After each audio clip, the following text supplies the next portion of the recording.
Assalamualaikum warahmatullahi wabarakatuh. Saya perwakilan dari kelompok 2 akan mempresentasikan hasil kerja kelompok kami tentang rencana pelaksanaan pembelajaran atau RPP pada kurikulum KTSP dan kurikulum 2013 pada mata pelajaran Sejarah Kebudayaan Islam. Berikut pemaparan materinya. Rencana pelaksanaan pembelajaran yang kita sebut dengan RPP merupakan rencana yang menggambarkan prosedur dan pengorganisasian pembelajaran untuk mencapai satu kompetensi dasar yang ditetapkan dalam standar isi dan dijabarkan dalam silabus. Ruang lingkup dari rencana pembelajaran yang paling luas yaitu mencakup satu kompetensi dasar yang terdiri atas satu indikator atau beberapa indikator untuk satu kali pertemuan atau lebih. RPP atau Rencana Pelaksanaan Pembelajaran merupakan pembelajaran tatap muka untuk satu pertemuan atau lebih secara praktis yang disebut dengan skenario pembelajaran. Dengan demikian, RPP ini disebut juga dengan pegangan bagi guru untuk menyiapkan, penyelenggarakan, dan mengevaluasi hasil kegiatan belajar dan pembelajaran. Perkenalkan, nama saya Mistiani, NIM 23040190072. Saya akan menjelaskan mengenai tujuan dan manfaat rencana pelaksanaan pembelajaran atau RPP. Adapun tujuan dan manfaatnya yaitu sebagai berikut. Yang pertama, mengembangkan kreativitas dan inovasi guru dalam membuat RPP. RPP menjadi aspek teknis bagi setiap guru, karena wawasan kreativitas dan inovasi setiap guru dapat dilihat dari RPP yang disusun. Yang kedua, menampilkan karakteristik RPP sesuai dengan kondisi lingkungan sekolah. Disebabkan karena setiap guru dalam suatu pendidikan memiliki sumber daya yang berbeda. Seharusnya RPP yang dibuat juga berbeda dengan guru pada satuan pendidik lainnya. Yang ketiga, mengembangkan serta meningkatkan profesionalisme guru. Menjadi guru profesional bukanlah sebutan atau julukan yang pasti. Dengan sendirinya, profesionalisme guru akan dicirikan oleh tanggung jawab yang jelas dan tugasnya. Jika membuat RPP guru tersebut tidak mampu melakukannya, maka guru tersebut belum bisa dianggap sebagai guru yang profesional. Karena RPP adalah tugas inti dan utama dari seorang guru. Yang keempat, guru dapat menguasai materi yang akan disampaikan dengan baik.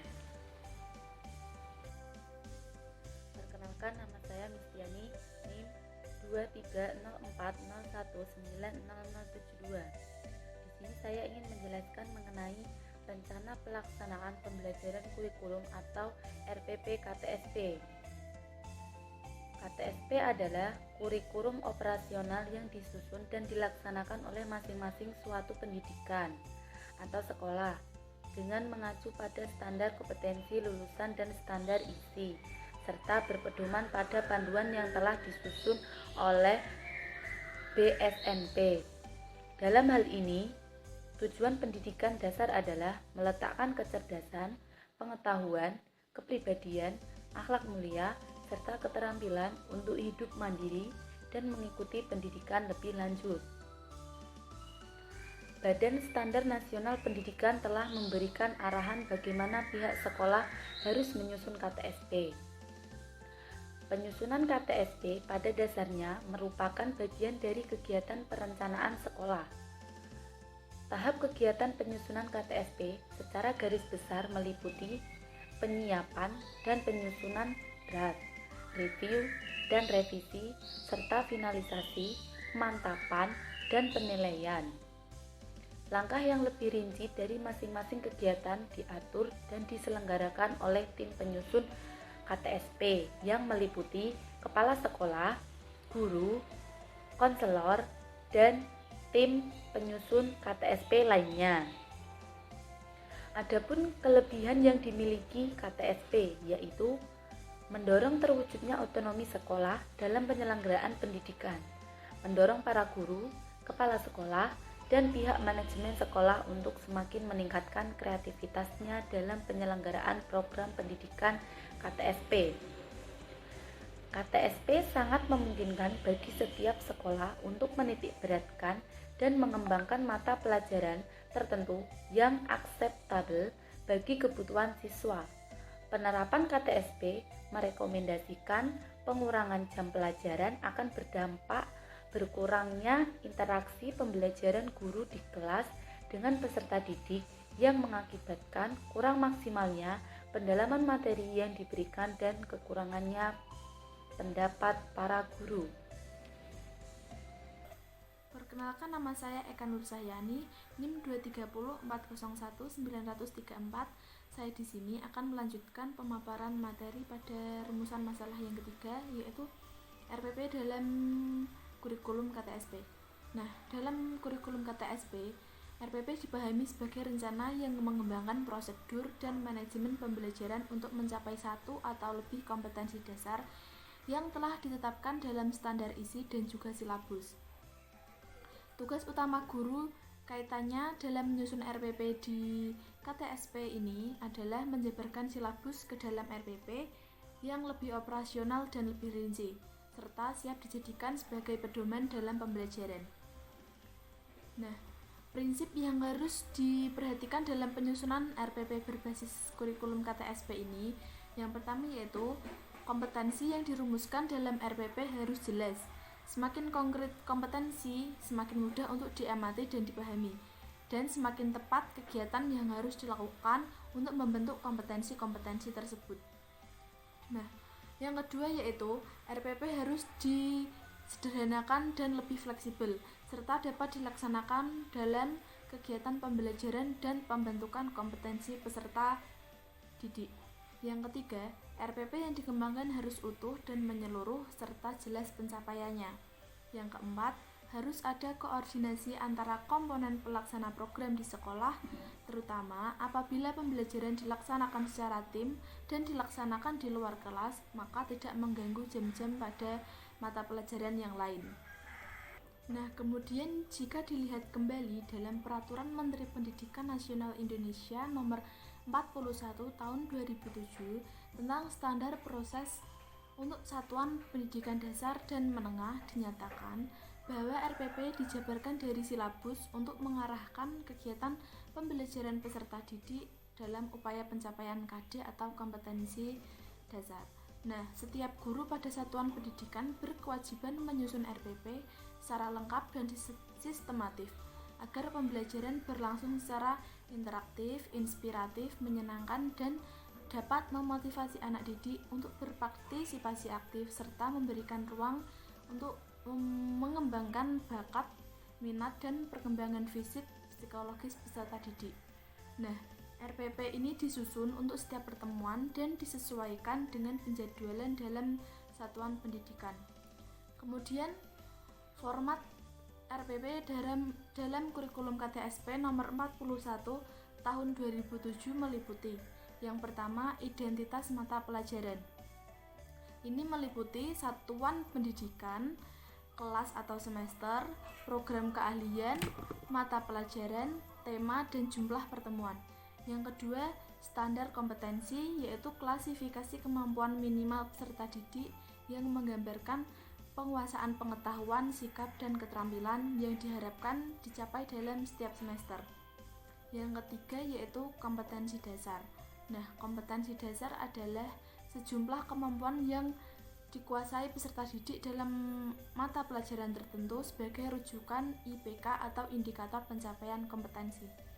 Yang keempat yaitu indikator pencapaian kompetensi, yaitu perilaku yang dapat diatur atau dilakukan untuk menunjukkan ketercapaian kompetensi dasar sebagai acuan penilaian mata pelajaran. Yang kelima yaitu tujuan pembelajaran. Nah, tujuan pembelajaran menggambarkan proses dan hasil belajar yang diharapkan dicapai oleh peserta didik sesuai dengan kompetensi dasar. Yang keenam, materi ajar dapat memuat fakta, prinsip, dan prosedur yang relevan sesuai butir pada IPK. Nomor 7, alokasi waktu yang ditentukan untuk pencapaian KD dan juga beban belajar. Yang kedelapan, metode pembelajaran, yaitu tujuan yang digunakan untuk mewujudkan suatu belajar dan proses pembelajaran yang kondusif agar peserta didik dapat mencapai KD dengan baik. Yang kesembilan yaitu kegiatan pembelajaran. Nah, dalam kegiatan pembelajaran meliputi pendahuluan, inti, dan juga penutup. Nomor 10, penilaian hasil belajar, yaitu prosedur instrumen penilaian yang disesuaikan dengan IPK. Nomor 11 yaitu sumber belajar. Nah, sumber belajar ini menentukan dan didasarkan pada standar kompetensi dari kompetensi dasar, serta materi ajar, kegiatan pembelajaran, dan indikator pencapaian kompetensi. Terima kasih. Perkenalkan, nama saya Asna Fadilah Ramawati, NIM 230401900132. Di sini saya akan menjelaskan mengenai rencana pelaksanaan pembelajaran kurikulum 2013. Sebagaimana telah disebutkan sebelumnya, bahwa salah satu implikasi yang paling menonjol dari diterapkannya kurikulum 2013 di SD atau MI, yaitu penggunaan pembelajaran tematik terpadu. Meskipun pada dua kurikulum sebelumnya, yaitu kurikulum 2004 dan kurikulum 2006 sudah diterapkan pembelajaran tematik, namun realitasnya kebijakan tersebut tidak bisa terwujud dengan baik, hanya menjadi konsep dan dokumen. Kondisi ini menjadikan proses pembelajaran di SD atau MI seperti terpisah atau berdiri sendiri. Maksudnya, antara pembelajaran kelas rendah dan pembelajaran kelas atas tidak ada berkelanjutannya. Hal seperti inilah yang harus diperbaiki dalam kurikulum 2013 dengan konsep tematik yang berbeda. Prinsip-prinsip yang menyoroti kurikulum 2013 yaitu 1. Anak-anak dibiarkan bebas berkembang secara alami. Di kurikulum 2013 menginginkan anak-anak atau peserta didik memiliki pengetahuan, sikap, dan keterampilan yang komprehensif serta dapat berkembang secara alami. Yang kedua, perhatian didorong langsung pada pengalaman, karena ini dianggap sebagai pendorong yang paling baik dalam pengajaran. Yang ketiga, guru harus menjadi seorang narasumber dan seorang pembimbing dan pengarah dalam aktivitas pembelajaran. RPP kurikulum 2013 ini memiliki beberapa kelebihan. Yang pertama, isi kurikulum. Kelebihannya yaitu memiliki kompetensi inti, kompetensi dasar, konten lebih sederhana, dan kompetensi yang semakin meningkat sehingga berkesesuaian dengan lingkungan peserta didik. Yang kedua, pembelajaran. Kelebihannya yaitu menekankan pada aplikasi sehingga terkait dengan kehidupan sehari-hari, menekankan pada kemampuan berpikir kritis, kreatif, dan produktif, sehingga kualitas yang perlu dimiliki generasi muda pun dapat berkembang. Yang ketiga yaitu penilaian hasil akhir. Memiliki kelebihan yaitu menekankan pada kemampuan pengetahuan, sikap atau perilaku, dan keterampilan atau karya. Ketiganya digabung menjadi satu dan tidak terpisah-pisah. Selain memiliki kelebihan, kurikulum 2013 juga memiliki kelemahan seperti siswa cenderung kesusahan karena banyak tugas yang harus diselesaikan. Kemudian, membuat guru terlalu santai. Yang ketiga, jam belajar terlalu banyak menyita waktu. Kemudian yang terakhir yaitu menekankan pada dimensi pedagogik modern dalam pembelajaran, yaitu menggunakan pendekatan ilmiah. Contoh RPP Kurikulum 2013 Permendikbud nomor 103 tahun 2014 tentang pedoman pelaksanaan pembelajaran pada pendidikan dasar dan menengah. Contohnya dapat dilihat pada makalah yang terdiri dari judul, kemudian terdapat nama madrasah, mata pelajaran, kelas atau kelas dan semester. Kemudian ada materi pokok, alokasi waktu. Kemudian bagiannya ada kompetensi inti. Kompetensi inti ada beberapa bagian. Kemudian yang kedua ada kompetensi dasar.